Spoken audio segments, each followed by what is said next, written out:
todos. Pessoal, hoje nós vamos falar um pouquinho sobre o direito constitucional novamente, é claro.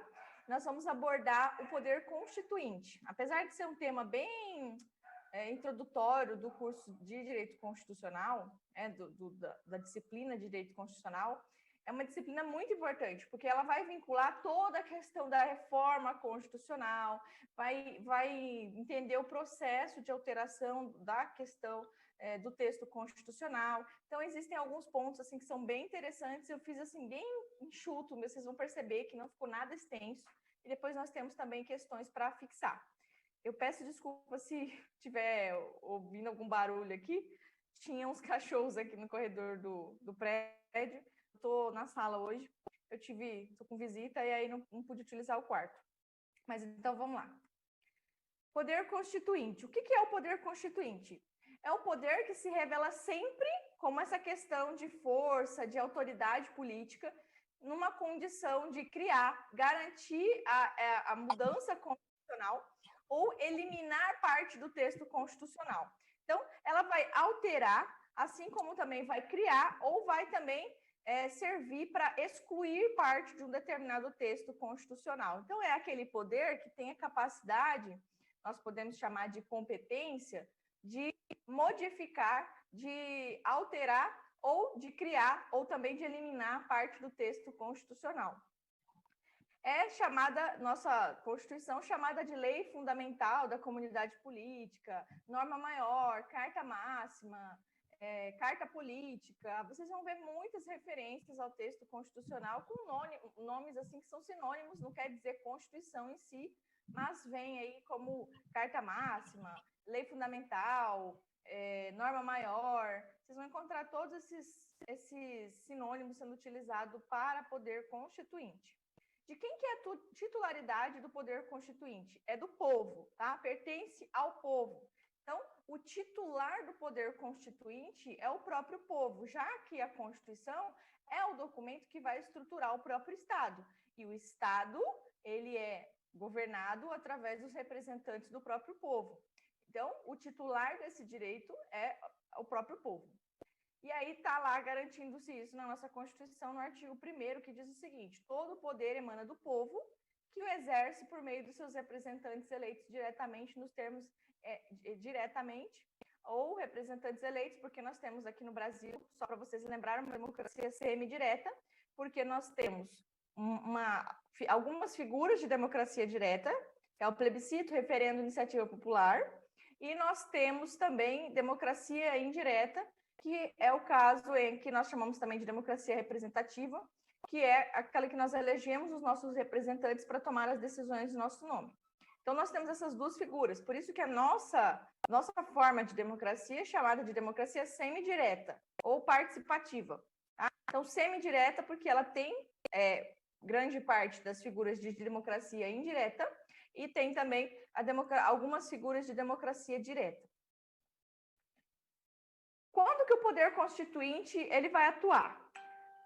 Isso aqui parte de uma doutrina que não é muito antiga, que revela o seguinte: isso aqui veio de uma tese na verdade foi através de um projeto de monografia que virou uma tese, então, e depois virou um livro. Então é uma teoria que tem sido desmembrada ali aos poucos e que hoje é muito aceita, que diz o seguinte: chama o processo, o momento em que nós não temos mais a correspondência entre o texto político da Constituição e a realidade, chama esse momento de revolução, ou também de hiato constitucional, tá? Então, esse hiato constitucional é esse momento em que nós deixamos de ter aquela exata correspondência entre o texto da Constituição e a realidade social. Então, a Constituição ela deixa de ser suficiente para regular as relações sociais daquele determinado Estado. Nesse momento, nós temos a chamada revolução, que é um momento em que não se tem essa eficácia social da Constituição que se espera, que ela realmente regule as relações sociais daquele determinado Estado, que ela esteja presente em todos os momentos. Então, claro, a sociedade evolui, nós vivemos uma sociedade dinâmica, e a Constituição ela precisa se adaptar a esse processo. Por isso que é importante que nós não tenhamos uma Constituição imutável, né, que não permita alteração, porque senão toda vez que nós tivermos um hiato constitucional, nós teríamos que refazer a Constituição, né? Teria que haver uma nova Constituição. Então, por isso que é importante a nossa capacidade de alterar o texto da Constituição, embora o processo seja um pouco mais solene, como acontece no Brasil, por isso a nossa Constituição é uma Constituição rígida. Quais são as soluções para esse ato constitucional, para esse momento em que nós temos essa chamada revolução, em que o texto posto da Constituição já não é capaz de se adaptar à realidade social? Pode-se convocar a Assembleia Nacional Constituinte para se elaborar uma nova Constituição, se essa diferença entre o texto e a realidade social for muito ampla, então se ela abranger a estrutura da Constituição de uma maneira geral, há necessidade de se elaborar uma nova Constituição. Essa é uma solução. 2, mutação constitucional. Nós vamos falar um pouquinho mais à frente sobre mutação constitucional. Mas, basicamente, acontece quando nós não alteramos o texto da Constituição, mas nós alteramos o seu sentido, a interpretação do texto. Então, o STF costuma fazer muito isso aqui no Brasil. Não muda o que está escrito lá, não há uma mudança formal, mas uma mudança informal. A interpretação da Constituição é que fica diferente. E pode-se também fazer uma reforma constitucional através das emendas, pela manifestação do poder constituinte derivado reformador. Então, nós podemos mudar partes da Constituição também. São soluções que são passíveis de serem aplicadas nesse momento em que a Constituição deixa de corresponder à realidade social. E o poder constituinte, ele é dividido em poder constituinte originário e poder constituinte derivado. O poder constituinte originário, é claro, é aquele que origina, né, que cria uma Constituição. Nós vamos ver cada um deles agora. E o poder derivado, ele é chamado de derivado porque ele decorre, né, do poder constituinte originário. Então, é o poder constituinte originário que prevê a forma com que o poder constituinte derivado vai atuar. E o poder constituinte derivado, ele é dividido em reformador, decorrente e revisor. A gente vai entrar em cada um agora.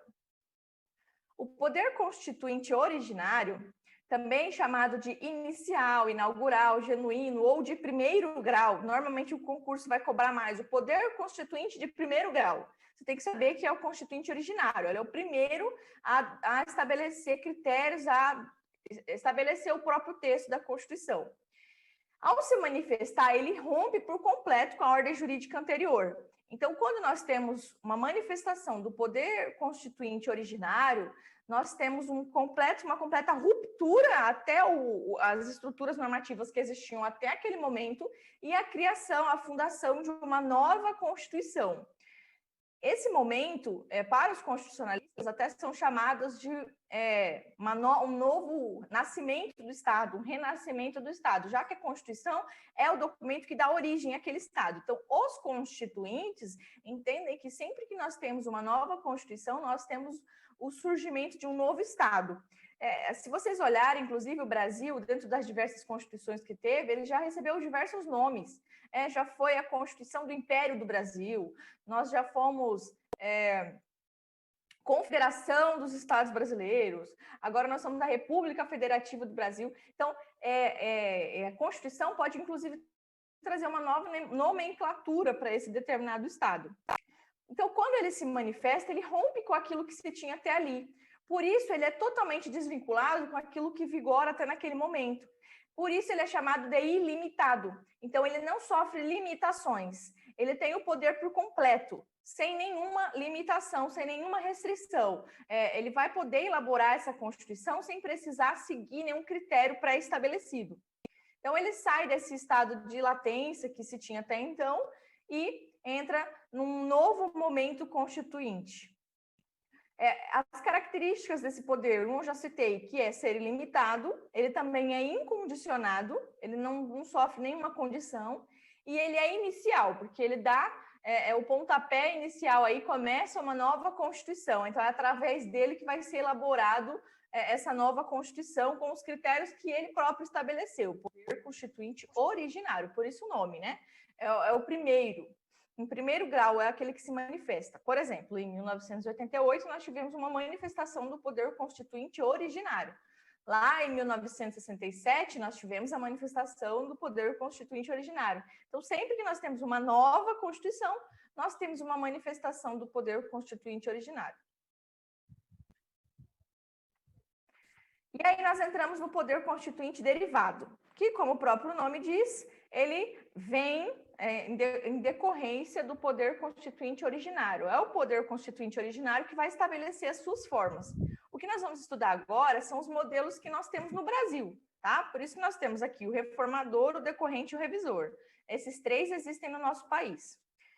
Ele também é chamado de instituído, constituído, secundário, de segundo grau ou remanescente. Como o próprio nome dele sugere, ele é derivado porque ele é criado pelo originário, como eu já falei. Ao contrário do criador, do seu criador, que é o poder constituinte originário, esse, o derivado, ele deve obedecer aquelas regras que já foram pré-estabelecidas pelo poder constituinte originário. Então, ele não é mais limitado, nem condicionado e nem inicial, tá? Então, aquelas características são próprias do poder constituinte originário. O poder constituinte derivado é limitado, condicionado e também chamado de segundo grau. Então, ele sofre limitações porque ele precisa respeitar aquelas regras que já foram pré-estabelecidas pelo poder constituinte originário. Ele também é condicionado e, claro, ele já não é mais inicial. E dentro deles nós temos as classificações em reformador, decorrente e revisor. O reformador, o poder constituinte derivado do reformador, é aquele que tem a capacidade de modificar a Constituição por meio de um procedimento específico. Que procedimento é esse? É o processo de emendas à Constituição que nós temos no Brasil, que está disposto lá no artigo 59, inciso 1º, e artigo 60 da Constituição Federal. A gente já teve a oportunidade de ver um pouquinho sobre ele, mas vocês já perceberam que ele é um procedimento solene, que está pré-estabelecido na Constituição e tem diversas limitações que precisa respeitar. Que limites nós podemos citar? Os limites expressos, ou chamados de explícitos, e também os limites implícitos. Os limites expressos são aqueles classificados em formais e materiais. Os formais dizem respeito ao procedimento de alteração da Constituição. Então, por exemplo, no Brasil, o artigo 60, se vocês quiserem pegar lá para dar uma olhada, vai estabelecer quem tem competência para propor emendas à Constituição, que é um grupo bem limitado, se vocês lembrarem lá, metade das assembleias legislativas, o presidente da República e o Congresso Nacional, manifestado através dos deputados federais ou senadores. E também existem outros procedimentos a serem seguidos. Quais são? Nós temos também a limitação da votação, do quórum de votação, que é qualificado. Para mudar o texto da Constituição, então, para emendar a Constituição, a necessidade de um quórum de 3/5, que é relativamente alto, alguns até falam em 60%, porque quer dizer a mesma coisa.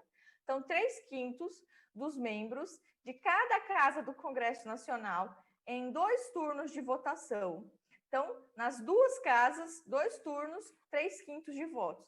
É um procedimento bem mais solene do que é o empregado para mudar, para, por exemplo, criar uma lei ordinária, uma lei complementar. Então, é um procedimento, é uma limitação formal que está estabelecida e que o poder constituinte reformador precisa respeitar. Por quê? Se nós tivermos uma emenda à Constituição que não seguiu esses preceitos, ela vai ser considerada inconstitucional, porque o seu procedimento de elaboração contrariou o texto da própria Constituição, que estabelece esses parâmetros. Além disso, nós temos também os critérios materiais, que dizem respeito a alguns conteúdos que não podem ser restringidos, abolidos, que são as nossas chamadas cláusulas pétreas. As cláusulas pétreas são conteúdos que estão presentes na Constituição e que o poder constituinte originário estabeleceu uma limitação no sentido de se restringir, abolir ou reduzir o conteúdo das cláusulas pétreas. Então, gravem aí, as cláusulas pétreas não são imodificáveis, tá? Então, não são partes da nossa Constituição que não podem ser modificadas. Elas podem, mas se for para nós melhorarmos, para ampliar o rol, elas só não podem sofrer restrição. Então, não pode se reduzir o seu conteúdo, nem total, nem parcialmente.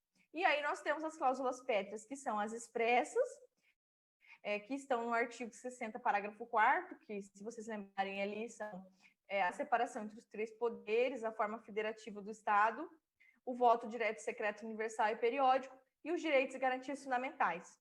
Os direitos e garantias fundamentais têm um rol muito amplo, porque eles estão dispersos por toda a nossa Constituição.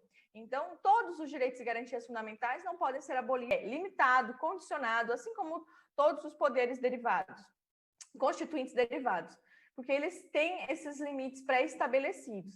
Então, precisa respeitar o quê? Os princípios estabelecidos na Constituição Federal. E isso acontece por quê? Porque nós temos o princípio da simetria constitucional, que estabelece esses parâmetros para a elaboração das constituições estaduais. Por exemplo, uma lei ordinária estadual e uma lei ordinária federal vão seguir os mesmos parâmetros para a elaboração. Por quê? Imagina que uma lei ordinária estadual significasse, né, um processo totalmente diferente, significasse outra coisa, e no âmbito federal tivesse um significado distinto. Nós teríamos uma completa confusão em relação àquilo que é federal e estadual. Então, os critérios estabelecidos na Constituição Federal precisam ser respeitados na elaboração das constituições estaduais. Inclusive, não é tão difícil assim estudar a Constituição estadual quando você vai fazer um concurso estadual, por exemplo, para procurador do Estado ou coisa do tipo, porque vai cair legislação estadual, porque muita coisa vai seguir os próprios critérios que são idênticos à Constituição Federal. Até alguns municípios também seguem esses parâmetros nas suas constituições municipais, que não são chamadas de constituições municipais, são chamadas de leis orgânicas. Cada município tem sua lei orgânica. O poder constituinte decorrente inicial, e existe também o poder constituinte de revisão estadual. O inicial é aquele que cria a Constituição estadual, e o poder constituinte decorrente de revisão estadual é aquele que vai fazer a modificação através das emendas no texto da Constituição estadual. Então, mesmo no poder constituinte derivado decorrente, nós temos 2 formas, o inicial e o revisor decorrente de revisão estadual, que é aquele que vai fazer o procedimento de emendas às constituições estaduais. E, como eu já falei, precisa respeitar os critérios, os princípios estabelecidos na Constituição Federal diante do princípio da simetria constitucional.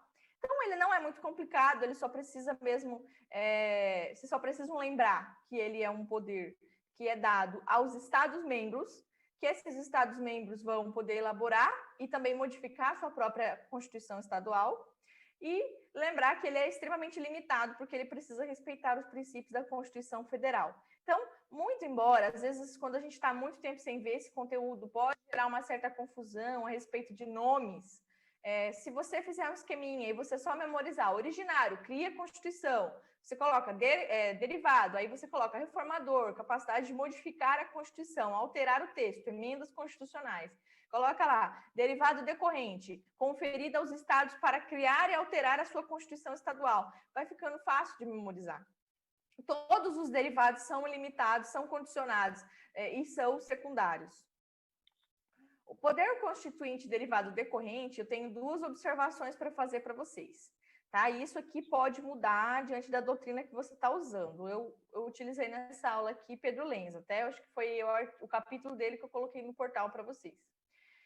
Em relação ao Distrito Federal, entende-se que lá existe a manifestação do poder constituinte derivado decorrente. Tá? Então, em relação ao Distrito Federal, sim, lá a elaboração da Constituição Distrital, que assim, né, recebe esse nome, é uma lei orgânica, mas ela é chamada uma verdadeira Constituição Distrital, ela é uma manifestação do poder constituinte derivado decorrente. Tá? Por quê? Porque existe uma confusão muito grande sobre Brasília. Toda vez que lê alguma coisa sobre estado, município fica perdido quanto Brasília, né? Porque Brasília tem uma estrutura de município, vamos dizer assim, representaria uma forma de estado, mas tem formato de município. Então fica essa confusão muito grande. Mas fique claro, no Distrito Federal entende-se que lá há manifestação do poder constituinte derivado decorrente.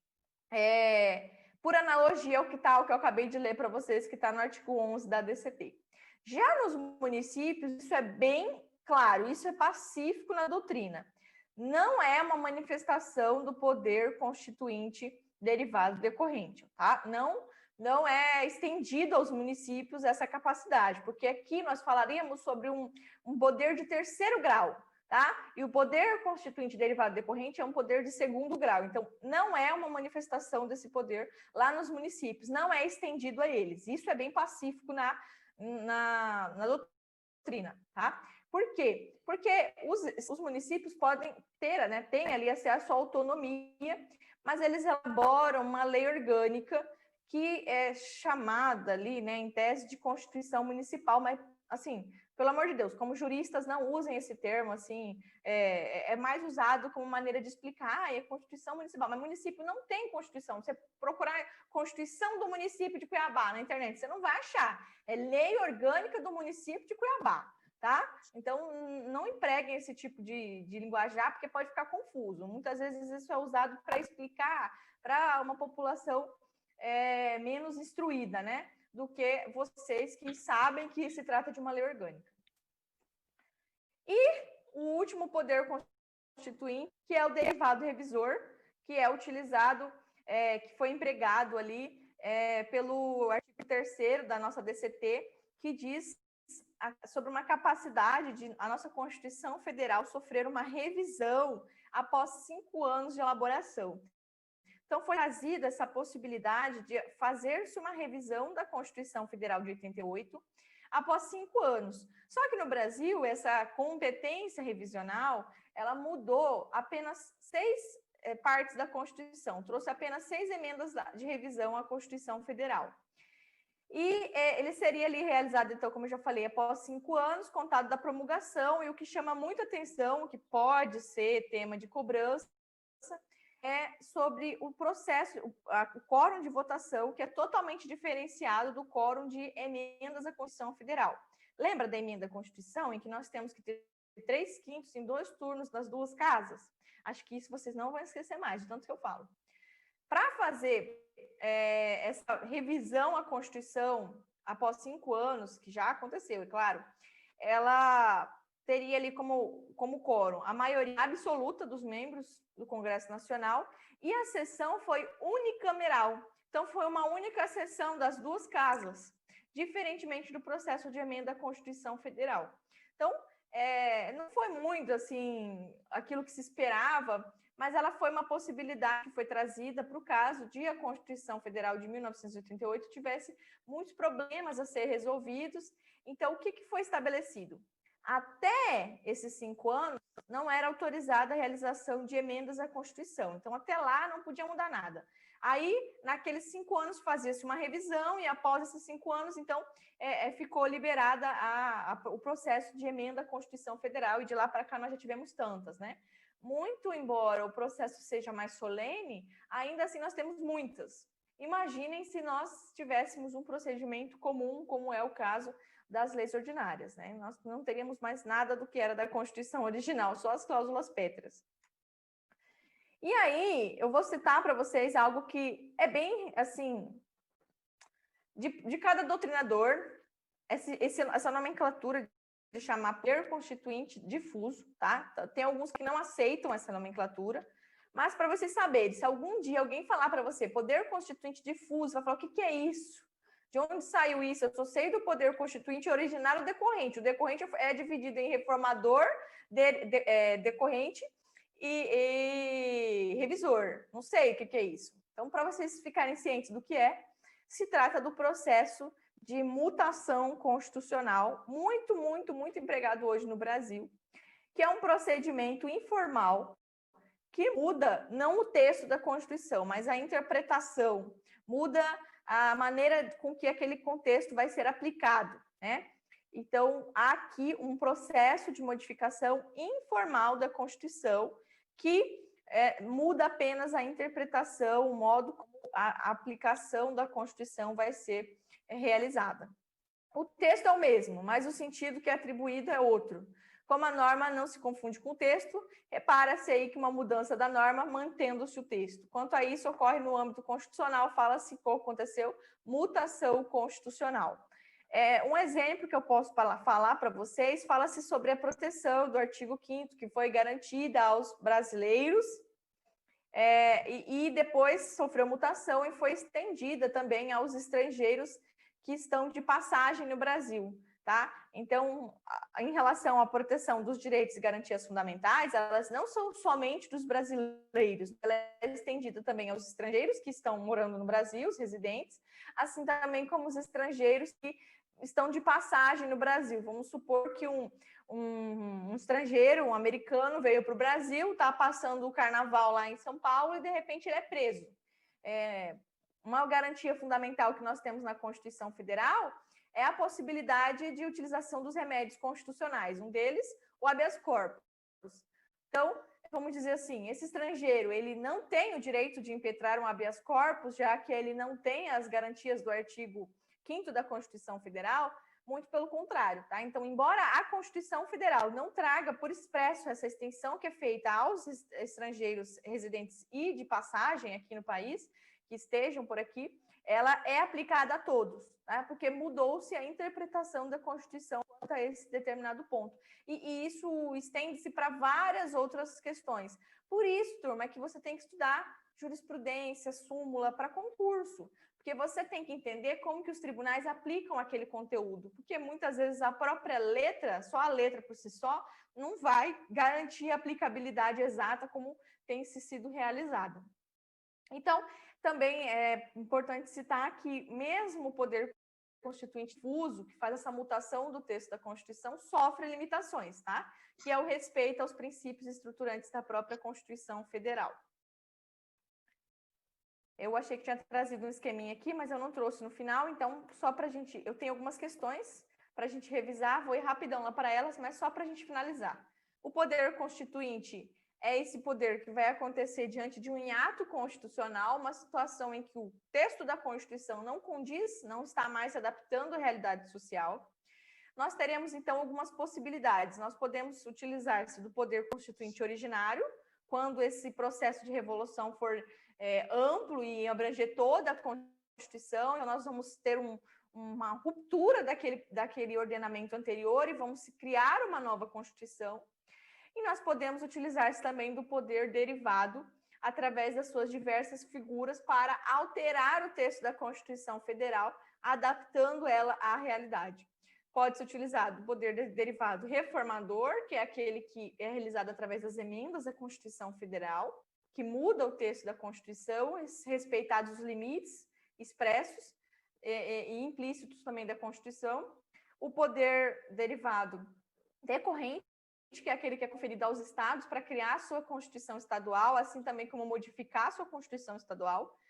Claro, em relação a isso, nós ponderamos que no Distrito Federal há uma manifestação do poder constituinte derivado decorrente, mas nos municípios não, tá? Então, no município não se tem essa manifestação desse poder. E o poder revisor, poder constituinte derivado revisor, que é aquele que foi estabelecido pelo ato das disposições transitórias, que trouxe essa revisão que seria realizada na Constituição Federal de 1988, após 5 anos, e que trouxe aí meras 6 emendas à nossa Constituição. E aí vamos para as questões, para a gente já começar, se não der tempo, a gente inicia aí mais um bloco. Cadê? Acho que eu já deixei aqui. Ótimo. Então, vamos lá. Questão 1. Deixa eu jogar para cá a minha imagem. Embora a Constituição da República possa ser emendada, ela mesma determina que não será objeto de deliberação o projeto de emenda tendente a abolir alguma de suas previsões, entre as quais não se inclui. Bom, vocês sabem que o CESP ele gosta de criar muita polêmica, né? Deixa eu analisar o que a banca colocou, eu consideraria como certa. Tá certo mesmo, viu? O CESP considerou como certa essa questão. Então, muito embora o que o Sávio apontou, eu também acho que poderia gerar uma confusão, mas você sabe que isso é típico de CESP, né? Eu viria como certa também, num primeiro momento. Próximo. Deixa eu colocar aqui, certo, que o CESP considerou certo. Porque ele quis dizer, na verdade, a palavra ficou um pouco confusa, mas é que ele quis dizer que cria uma nova Constituição, uma réplica do poder constituinte originário, mas ele é decorrente porque ele precisa respeitar os princípios da Constituição Federal e não tem soberania, mas sim autonomia.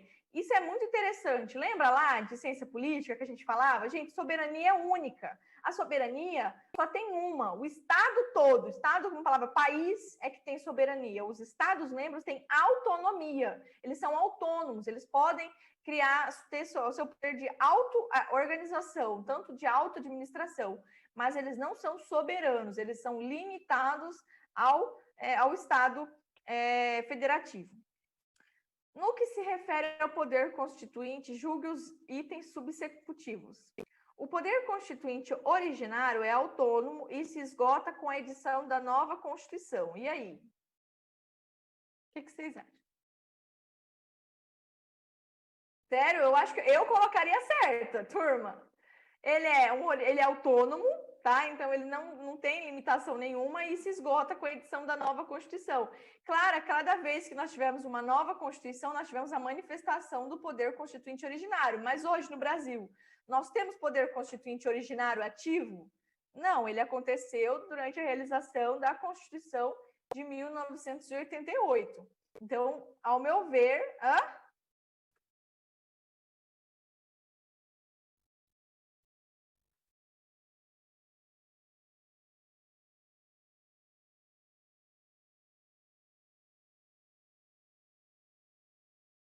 Olha aí, ó, acertou, viu?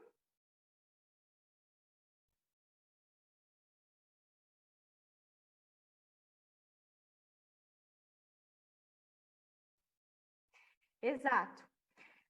Parabéns aí, Kleber, contribuiu de uma maneira excelente, realmente, assim, mas eu não me sinto constrangida, tá, turma? Me sinto muito à vontade aqui com vocês, eu trago as questões mesmo, acho que é uma questão de debate, de participação coletiva, e realmente essa é uma questão muito interessante de se ver, que muito embora ele não está participando no momento, como a teoria que o Kleber trouxe, de quem que é esse autor? Alexandre de Moraes cita essa latência do poder constituinte originário, que Pedro Lenza, por exemplo, não citou em momento nenhum. Eu li todo o conteúdo dele, ele não trouxe nenhuma citação sobre essa referência, eu também li algumas apostilas e não tinha percebido essa citação aí, que é bem interessante. Então, muitas vezes existem algumas considerações que estão extra e que são excelentes aí para a gente poder continuar evoluindo. Procurador autárquico da ARC, vamos lá, 2012, FCC. O voto secreto utilizado para a escolha de deputados federais, conforme assegurado pela Constituição Federal, poderia, em tese, ser abolido no ordenamento jurídico brasileiro. Pelo que ele poderia ser... Gente, desculpa, meu computador saiu aqui sozinho. Vou voltar. Pelo que ele poderia ser alterado no ordenamento jurídico brasileiro? O que vocês acham?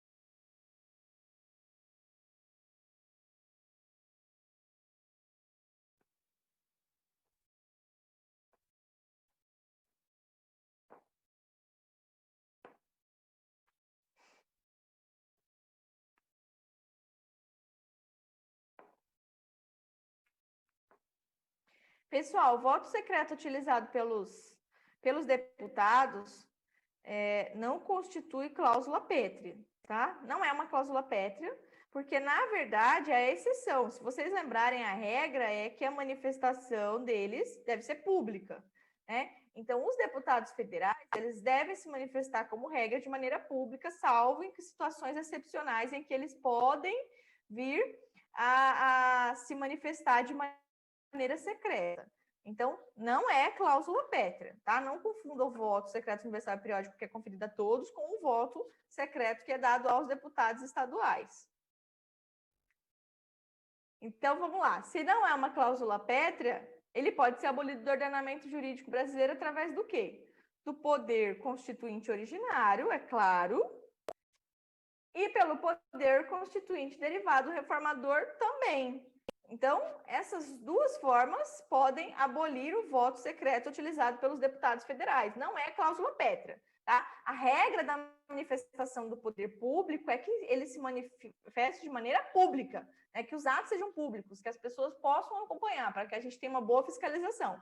A exceção é quando se há justificativa aí, que os deputados sempre utilizam para que o voto seja secreto. Imagine, se fosse obrigatório que todos os votos dos deputados fossem abertos, que eles fossem públicos, haveria uma fiscalização maior, principalmente naquelas questões polêmicas, né? Então, na verdade, não é uma questão de cláusula pétrea. Opa, deixa eu marcar aqui só esse.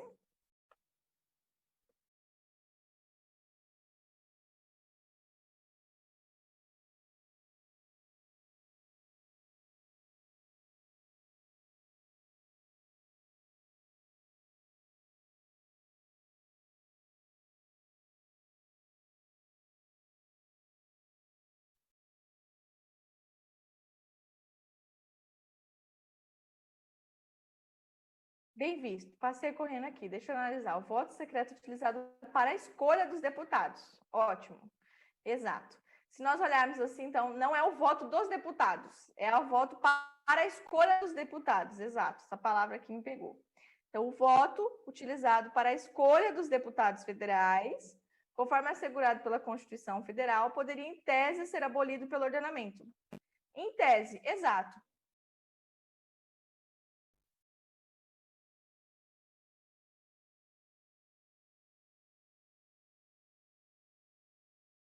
Não, eu também. Agora fiquei para a escolha dos deputados. Não, mas é de deputados. Então, não é a escolha dos, não é a escolha que os deputados fazem, mas é a nossa escolha dos deputados. Então, no caso, é o nosso voto mesmo. Bem percebido. Voto secreto utilizado para a escolha de deputados, conforme assegurado pela Constituição, poderia ser abolido. Somente pelo poder constituinte originário, já que na nossa Constituição é cláusula pétrea, sim.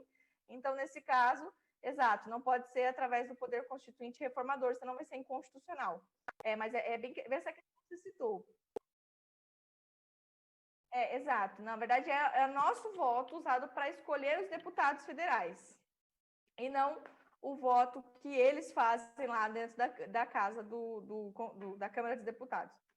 Exato. Obrigado aí, Kleber. Eu adoro essa participação de vocês, viu? Isso é muito bacana.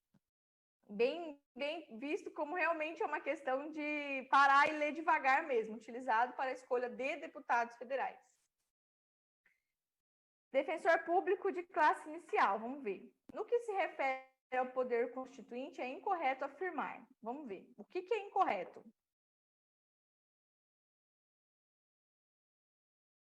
A. O poder constituinte poder constituinte genuíno estabelece a constituição de um novo Estado, organizando e criando os poderes que a regerão. Existe poder constituinte na elaboração de qualquer constituição, seja ela a primeira constituição de um país, seja na elaboração de qualquer constituição posterior. Bom, uma constituição só é elaborada pelo poder constituinte. Então, qualquer que seja a constituição, nós temos manifestação do poder constituinte, tá? Então, na elaboração de qualquer constituição. O poder constituinte derivado decorre de uma regra jurídica constitucional. É limitado, subordinado e condicionado. B. Quando os Estados federados, em razão de sua autonomia política administrativa e respeitando as regras estabelecidas na Constituição Federal, auto-organizam-se por meio de suas constituições estadual, estão exercitando o poder chamado de poder constituinte derivado decorrente. Deixa eu olhar o chat aqui. Ah, palavra-chave, ilimitado. Exato.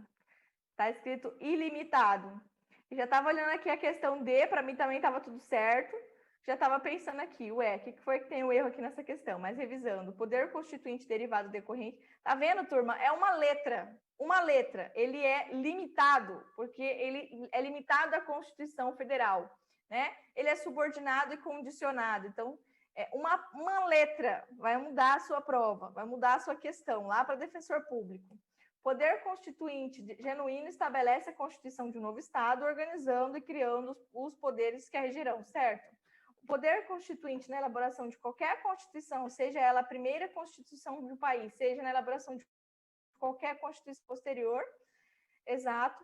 Quando os Estados federados, eles usam, né, que eles criam sua Constituição, eles estão exercitando o poder constituinte derivado decorrente.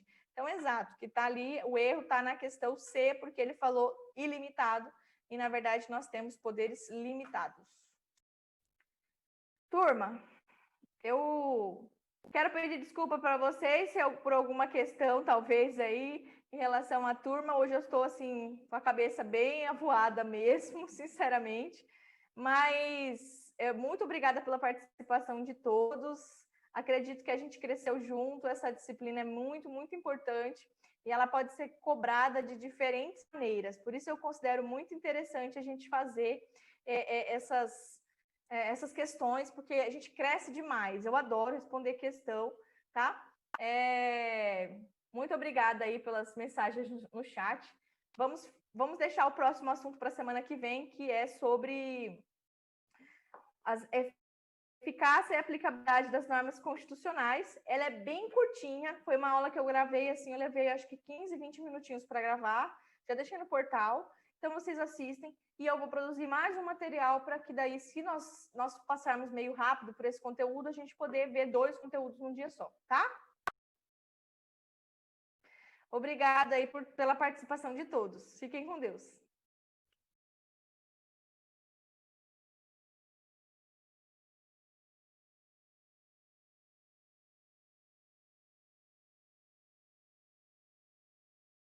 Ah, que bom. Não, é porque às vezes quem veio aqui nas questões vai falar, ué, mas a própria professora está se confundindo com o negócio.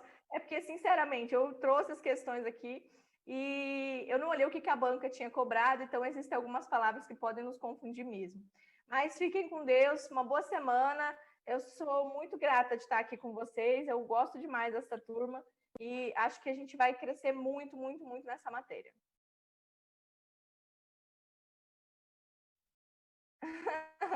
Que bom, fico feliz. Tchau, turma. Muito obrigada por todo o carinho.